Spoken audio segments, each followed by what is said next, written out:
then Kali and Anderson come in with another team with Arya. They were like behind Arya. Arya actually went into the fight.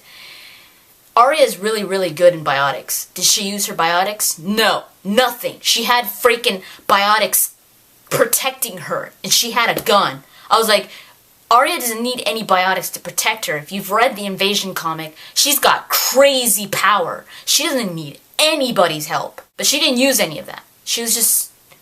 She was made to look really weak. But they come in, and the fight kind of dies down in that area. And Kali's looking around, and Anderson's like, oh, Kali over here. They go, and they see Hendel dead. Hendel and Nick on the ground. And Kali's like, oh my god, Hendel.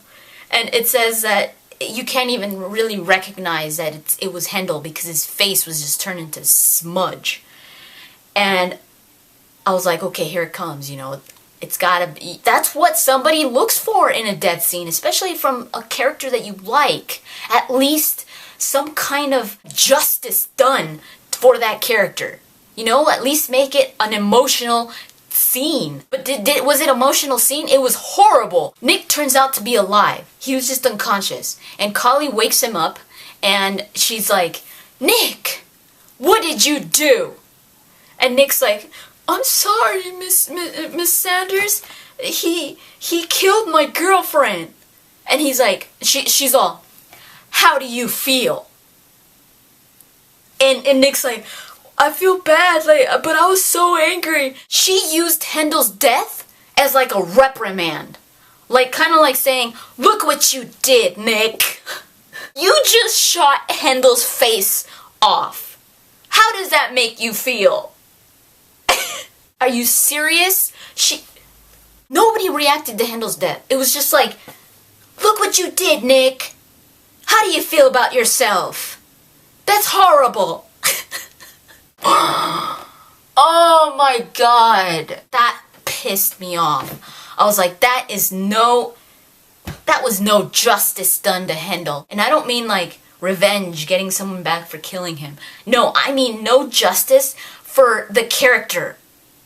No respect for the character. So many people liked Hendel. Can you at least, like, give him a decent death? Or a decent death scene? Or Kali reacting to it at least? No! While they're talking to Nick, some idiot, some Solarian, some Arya Solarian, shoots him in the back and kills Nick. Just like, pat! And you know what happens? You know how they react to Nick's death? Now Nick, they've been looking for Nick for a long time. Kali was really, really attached to Nick. It was like she was his guardian almost. They shoot Nick. Kali's just like, oh, you bastard! She tells the Solarian, and she's just like, how dare you, again! And freaking Nick's right there. Freaking Hendel's right here without a face. And Kali's just like, that was not right. She almost like reprimanded the Solarian the same way. How does that make you feel? Kali and Anderson take off because they find out from Nick before he gets killed that Jillian isn't there, and neither is Kai Lang or this other main biotic underground person. They went to go make the exchange with the elusive man for Kai Lang. They're like, oh no, we gotta go get them because they're, you know, this is gonna be really dangerous. So Kali and Anderson run to that exchange spot. Now this makes no sense to me because Kai Lang would give his life to protect the elusive man. If Kai Lang was ever taken under hostage, especially to lure the elusive man or to put the elusive man in danger, Kai Lang would have killed himself. Straight up, he would have killed himself. And he even says it in the book. He says, I could just put a gun to my head. But he's like, but I've got to warn the elusive man. How is he going to warn the elusive man if he's being held? And he had the means. Once he was holding a freaking gun. When he didn't have his gun, he was making a shank with a toothbrush. He would have killed himself. But no. He's all happy that the elusive man is coming for him. He's like, oh, my daddy's coming. I'm so happy. He loves me. Jillian's got Kai Lang in shackles on his legs and on his wrists. And they're walking. And Kai Lang's like, feeling all happy that his daddy's gonna come and pick him up. Jillian is like, oh, I'm gonna finally kill the elusive man. This ship lands, and the elusive man comes out. The other Biotic Underground person is like, okay, you take the money and then we'll kill him, right? So the elusive man's coming, and it's like Kai Lang is almost in tears because he's so happy that the elusive man is there for him. The elusive man walks up to them, and Jillian looks at him and she says, you killed my father. And the elusive man says, yes, but we've learned so much from him. This is probably one of the most important things from the book. The only important thing from the book is that the elusive man says, yes, and we've made an army of Graysons. She's just like, what? He's kind of like, so thanks to your father, humanity finally has a chance, something like that. And Jillian busts out a Reeve, a biotic Reeve. And it doesn't do anything to the elusive man. The elusive man just sits standing there. And I was like, for a second I was like, wait, is the elusive man so freaking awesome that it doesn't hurt him? Or what's going on here? And it goes on, and she's just like, what the hell?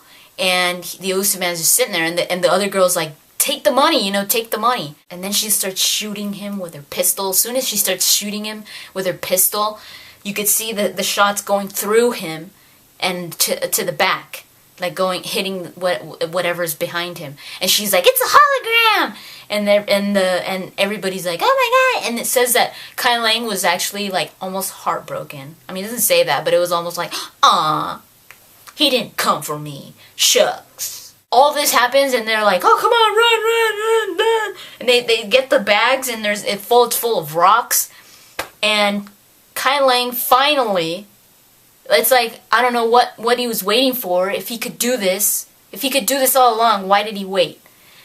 He like hits Jillian with his hands, like pat, because it says that because they didn't shackle his hands to his legs. So he attacks them. He attacks Jillian. She hits Kai Lang with some kind of biotic attack. Kai Lang pretends to be dead on the ground. He's just like, he wants Jillian to get close. Jillian comes close like an idiot, holds their gun right there, and then Kai Lang kicks the gun out of her hand, and then jumps on her and stabs the shank that he had been making, the toothbrush. Stabs her in the throat. He gets on that Cerberus ship or whatever, and then he leaves. And everybody just left Jillian there. Like, the Biotic Underground didn't even help her. They just left. She's there on the ground, bleeding. And when Kali and Anderson finally arrive, they see her on the ground, and they're like, oh my god. And Anderson's like, no, don't pull it out. It's going to make it worse, and this and that. Somehow she could still talk, Jillian. Kali's like, don't worry, Jillian. You're going to be okay. And Jillian's like, she tells, she gives Kali a little necklace with a jewel on it that Grayson had given her father. And she said that there's information on it. About the Reapers and about Cerberus and all that. Almost like a USB that Grayson had saved everything and gave it to Jillian. So she gives it to Kali. Jillian tells Kali what the elusive man said about the army of Graysons. And she dies. You know what Anderson says? It's the worst line to ever say when somebody dies. Kali goes, damn, damn, damn. And Anderson says, yeah. Anderson soberly, what a waste. What a waste! 3 death scenes in a row, and they all sucked. That's why I was mad. I was pissed. Because this guy that knows nothing about anything killed 3 characters. One huge character, at least for the novels, Hendel, a big character that people love, kills him, doesn't do him justice, kills Jillian, another huge character, doesn't do her any justice either, and Kali, she was super close to Hendel and to Jillian and to Nick, and she doesn't even react. You should have seen the way that Kali reacted when Paul Grayson died in Retribution. Now that was a death scene, and Paul Grayson was trying to kill her. Ugh! I don't even know what to say anymore about this damn book. For some reason, it's mentioned that in the book that Anderson had retired from the military and not from the council. But that's the other way around. It was in Retribution, he retired from the council not the military. I don't know how they're gonna do it in Mass Effect 3, if he's still gonna be, if they're gonna go by what this guy said, or whether it's gonna go by what happened in Retribution, that Anderson is still in the military, but he's not in the council. They go to Eden Prime. Anderson and Kali go to Eden Prime because that's where you go to remember the lost. And they plant 3 saplings, 3 like little trees, right? One for Hendel, one for Nick, and one for Jillian. They plant them, and they're like, this is gonna be like their gravesite or whatever. I don't know. They're there for like just for a second. This is the moment where you could have made up for that stupid crap of Kali never feeling anything for the deaths. This is where he could have made up for it. But did he? No, he didn't. He says, Kali placed each sapling, covered its roots with rich black soil, and watered them in. There, she said as she stood, they were troubled people, but each was trying to do something good, even if they went about it in self-destructive ways. I'll miss them. And Anderson nods and says, well said, come on, it's a 2-mile walk back to the hotel. Yeah, whatever, Kali, let's just go because it's gonna get dark and we gotta walk. I'm telling you, don't read the book. So they take the information that they found on Jillian's necklace that Grayson had. They show it to the council. It's this video footage of Grayson getting implanted with the Reaper technology by Cerberus. It shows Grayson like screaming on a gurney. He's naked, and you could see. It says that you could see. There's like incisions on his body, and you could see these tubes, these like metal tubes coming out and like attaching itself to him, kind of like the husks have those metal tubes. He had the gray tint to his skin. I guess what the council says, they're just like, it was Cerberus. Cerberus, I don't know how they got that technology, but that was all Cerberus. When you find out that the Reapers are real, come back and tell us, but that's not enough evidence.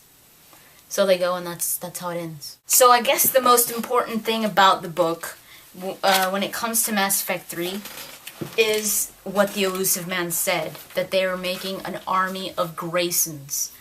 These are the Cerberus operatives that you fight in Mass Effect 3.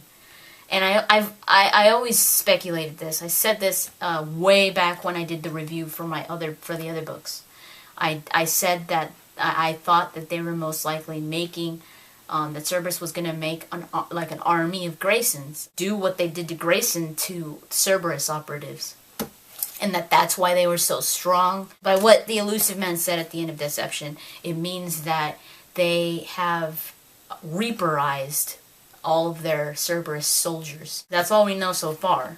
As to why or what side the Elusive Man is on, that hasn't been answered yet. Kai Lang, I thought something was going to happen to Kai Lang because he is refurbished in Mass Effect 3. He looks like he's been augmented. And nothing happens to him. The only thing is that he's always been, his wound from Retribution from the 3rd book always bothered him. Like, he was limping every now and then. He was walking with a cane in the beginning.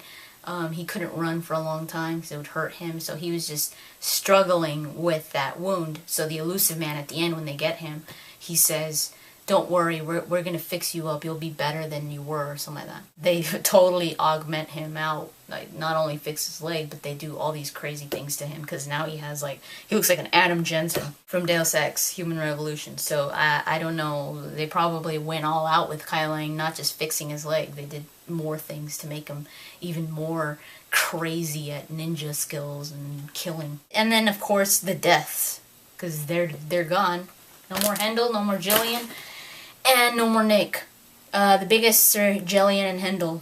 I thought Jillian was probably going to be in Mass Effect 3, but it reminds me of what Mac Walters once said in an interview. He said, well, there's always the possibility of having characters from books come into Mass Effect 3, but you have to wait until you read Deception, because there could be some deaths. So Jillian is not going to be in Mass Effect 3. Kali, maybe. since Anderson is in Mass Effect 3, I think Kali might make a little cameo or at least be mentioned. She should at least be mentioned. Because she's with Anderson, and if Anderson is in Mass Effect 3, where's Kali? You know, Anderson wouldn't just leave her wherever, so she's most likely going to be at least mentioned, and it'd be awesome to see her. That was Deception. Another thing that really bothered me, but I guess it's a good thing for people that haven't read the books, is that he does a lot of recap, but he does it in a very bad way. Like, he just has people talking about certain situations, like, out of randomness. Like, it's just like they, what? Like, people don't just say that. Or, like, he goes into, like, explaining exactly how every species looks like, so that whoever's reading it knows exactly what species it is. Like, it's like, talks about a Turian. It says, when the Turian came out, he looked like he got this little bird, his avian face, and he's got a crest in the back of his head, and in the tall, and like that. So, it was kind of annoying, but I didn't know this guy was such a bad writer. So bad. And then the freaking grammar errors, I even marked some down so you guys could see how bad these stupid grammar errors are. I mean, they're like really stupid, like where you're just like, are you serious? You really, like, dude, freaking third grader would make that mistake. It wasn't typos. Every now and then you find a typo. This wasn't typos. It was grammar errors. Check this out. Then, having seen Lang but not recognized him. Did you see that? Then, having seen Lang but not recognized him. That doesn't make sense. It should say, then, having seen Lang without recognizing him, or he didn't recognize him. But no, it's like, then having seen Lang but not recognized him. And then this one. About 100 people was waiting to greet friends. 100 people was waiting? It's supposed to be a crowd of about 100 people were waiting. It's plural. People. No, and there's like no commas. He doesn't know how to use commas. Some person was like, someone sent me a message saying he doesn't know how to use semicolons. Semicolons, it's different in novels. You try not to use semicolons if you're writing a novel, just because they don't have that same effect that they do in an essay. You use periods and commas and colons every now and then. But instead of using a semicolon, when you're writing a novel, you want to use a period, because it makes that sentence stand out more.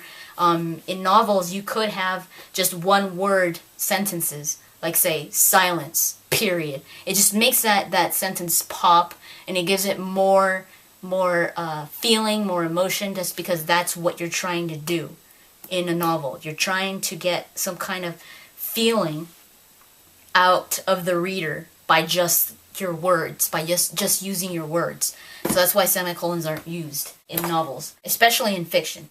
But he doesn't even know how to use commas.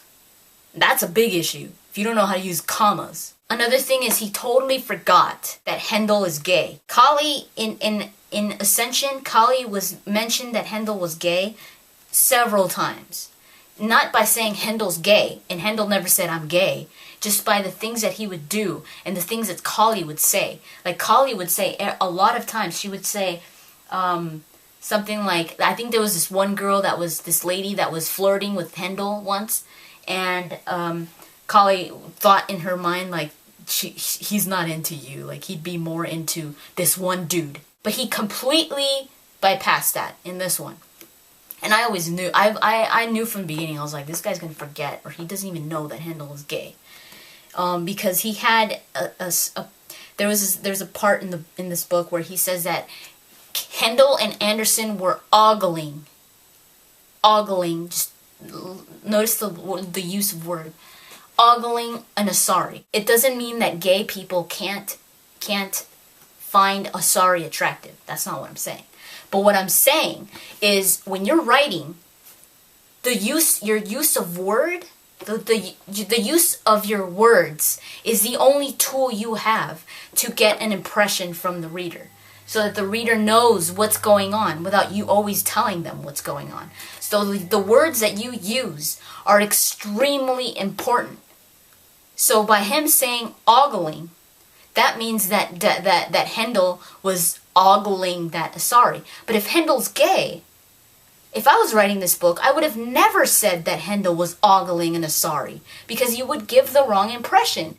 I would say Anderson was ogling an Asari, while Hendel seemed to be uninterested, or something like that. He doesn't know how to write. I have heard that the Halo books that he's written weren't good either, but I thought it was more of like him being a boring writer, but no, he's a horrible writer. Horrible. He's not good at interpreting characters. He has a lot of grammar errors that weren't spotted. I have no idea why, because they're really, really easy to spot. He got a lot of inconsistencies, and the book was about nothing almost. Like nothing big happened in the book. It all happened like in these few pages over here. So yeah, it's a horrible book. Don't read it. I don't recommend it. If you want to read a Mass Effect novel, read the other ones. Trust me, the other ones are way better, and they are written by Drew Karpyshyn. He was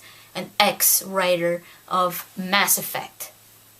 He was the lead writer before Mac Walters, and Karpyshyn just retired, which was very, very sad to hear, because he's an amazing writer. So if you want to read a good Mass Effect book, read one of the other three, or read all three. But this one, forget it even happened. Pretend it's not even there. Like, don't even look at it. Like, ugh, don't. So that's pretty much all you have to know from the book. If you want to know what happens or what changes for Mass Effect 3, it's pretty much just what I said. That the Elusive Man says that they were making an army of Graysons. That's it. And then they maybe they'll introduce that whole biological weapon that could kill the Elusive Man, or the Prothean egg. So that's it. I'm gonna end this because this is really long already. I had to tell you guys about it because I've gotten a lot of questions regarding it, and I know a lot of you aren't gonna read it. So yeah, I just wanted to let you know what it was about, and how bad it was. I went into it reading it, and I was reading so many bad things online, and I just tried to ignore them. I was like, I'm gonna read it for myself. And I was reading it, and I was like, this has potential, some potential, it's not boring. But then it just started getting worse, and worse. I guess I will talk to you guys later.